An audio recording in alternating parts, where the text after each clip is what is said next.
Good morning, everybody. It's 11:15, and this is the AgYield War Room. I'm Dan Dempsey, and I'll be moderating today's session. As always, if you get any questions or comments, please feel free to drop us a line in the chat area. I'll be sure to get to it during the show. Real quick, let's get a rundown of the markets. July corn's up 4.5 at 454.25. July soybeans are up 15.75 at 1067.5, and July Chicago wheat is down a penny and 3/4 at 520. We'll jump right in here. We just got the release of the USDA numbers. Came back pretty surprising there for new crop corn and bean ending stocks.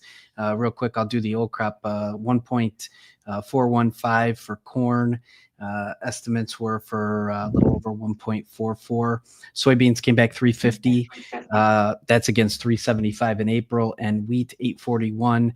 The April numbers were 846. Jumping to the new crop, 25-26, 1.8 for corn. The estimates were looking for over 2 billion at 2.020. Beans 295.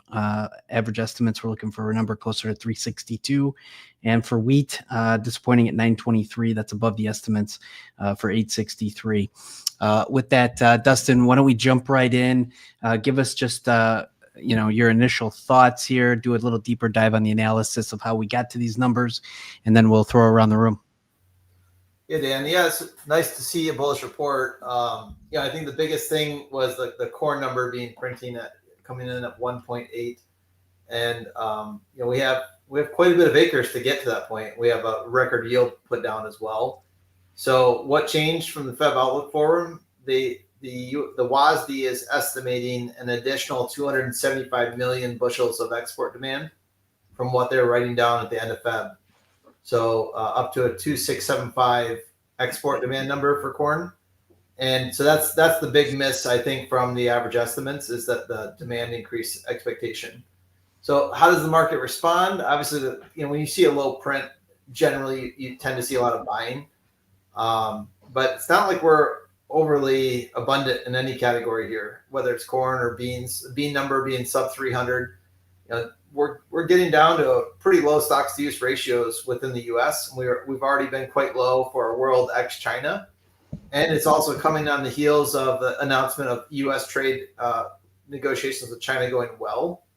I think that's not surprising to see. Beans up 22 at the moment, corn up 6. Good to see. Yeah, very good. Justin, we were talking before we jumped on. I mean, writing down these record yields, and Dustin sort of alluded to it, but I mean, there's not a whole lot of weather premium in here for the numbers that we're printing down to start the season. Yeah, I think, we sold off. We had, obviously, as we talked about this morning, we were up, some of the, improved sentiment towards U.S.-China relations and trade talks going well.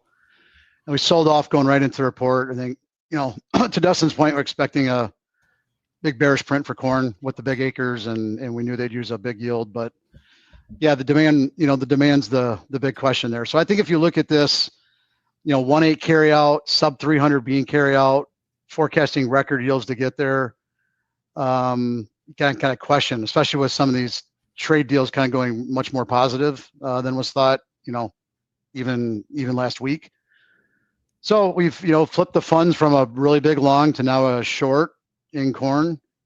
How much do you want to be short now going into the heart of the growing season? Like you can, how many times you want to sell it because we actually got the crop planted.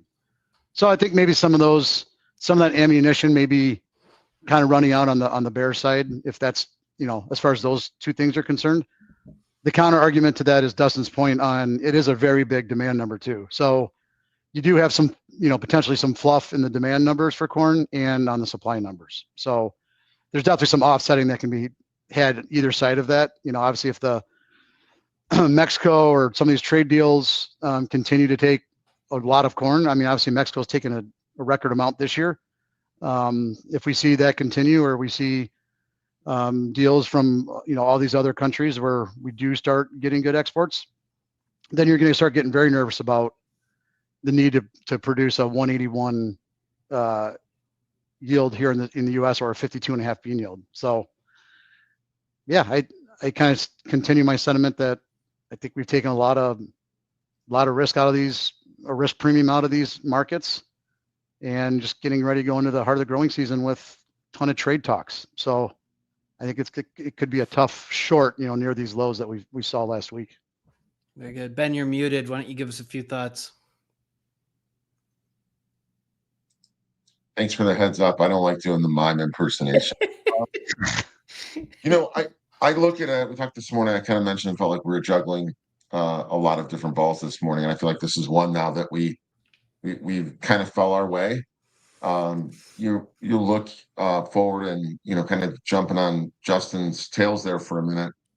If we see some things come together that would work towards greater demand, I think there's got to be a little more scrutiny on where we can wind up with yield. So maybe there will be a little more respect for weather markets. In 2022, I think kind of began a series of people never believing poor weather because we wound up having a good crop for timely rains. And you hear the stories of today's genetics being bulletproof, yada yada yada. But people will spend the next day or two kind of reworking their balance sheets, and it's not going to take a lot of adjustment to make things particularly tight, especially if we can get some positive, continued positive trade deal type of announcement. So really pleased overall with what we got today. So we'll see how we close, but I think it should lend a little bit of optimism here for the next few weeks as we head into critical growing season.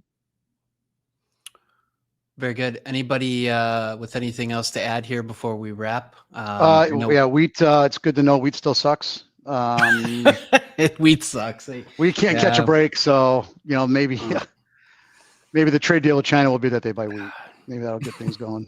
So really good technical looking November bean chart.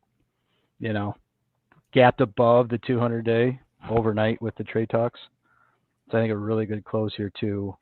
If you're a technical trader on the short end, I think you probably give up at least, being short. So just kind of a good price action. Yeah, just for the viewers, like we make Jason train in a dark room, so he can trade in any conditions. That's he right. can answer phones in the dark.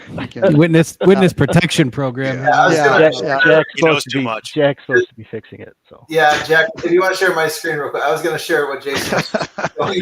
Hard because he was showing anything, but that's the 200-day in gray right there. We've like jumped above it tonight, so we really haven't been able to settle and stay above it yet for new crop. What's that? And this is also kind of a breakout in the no bean or divided by beast corn chart too. So I agree with you, Jason. And then what, you got that old February high there, Dustin, of what, like 1080 or so? Yes, that was 1075 3/4. Mm-hmm. Interesting. All right. Well, with that, yeah, definitely. Very good news. We'll see how we close today. Again, we're going to have crop progress also out at 3:00 Central this afternoon. We'll take a look there, visit about it in tomorrow morning's War Room. Appreciate everybody took time to tune in here this morning. If you wouldn't mind, throw us a like and certainly subscribe if you hadn't already done so. It'll keep you up to speed on everything that's going on with AgYield. So again, thanks to everybody that supports the show. We're doing this live every morning that the markets are open at 8:15 Central Time on X, Facebook Live, and YouTube Live. Appreciate the thoughts and comments here this morning, guys. Hope everybody has a great day, and we look forward to talking again tomorrow morning. The War Room is proudly presented by AgYield.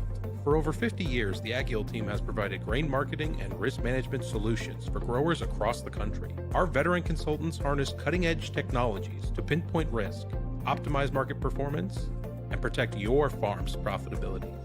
Discover a new approach to farm revenue management at agyield.com. Hey guys, Jack here. Be sure to support the show by hitting the like button, leaving us a comment, and subscribing to the channel for all the latest updates. Thanks for watching. We'll see you next time.